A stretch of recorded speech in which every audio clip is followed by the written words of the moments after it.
రాష్ట్రపతి రాజ్యసభ చైర్మన్ జగదీష్ ధన్ఖడ్ ను విపక్ష కాంగ్రెస్ ఎంపీలు అవహేళన చేయడాన్ని భారతీయ జనతా పార్టీ భద్రాద్రి కొత్తగూడెం జిల్లా అధ్యక్షులు కేవీ రంగా కిరణ్ తీవ్రంగా ఖండించారు. ఈ సందర్భంగా రాష్ట్ర పార్టీ అధ్యక్షులు కిషన్ రెడ్డి పిలుపు మేరకు భద్రాద్రి కొత్తగూడెం జిల్లా కేంద్రమైన కొత్తగూడెం పట్టణ బస్టాండ్ సెంటర్ నందు బీజేపీ నాయకులు నిరసన తెలుపుతూ ధర్నా నిర్వహించారు.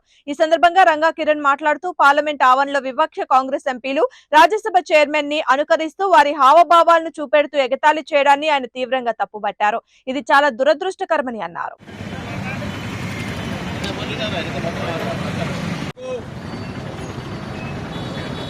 చైర్మన్ గారికి పత్రికాముఖంగా బేషరతుగా క్షమాపణలు చెప్పే వరకు భారతీయ జనతా పార్టీ తరఫున వారిని పరదేశీయుడిగా భావించడం జరుగుతుంది.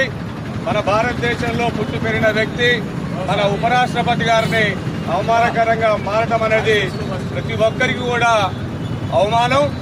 దీన్ని భారతీయ 140 కోట్ల మంది ప్రజలు కూడా వ్యతిరేకిస్తున్నారు.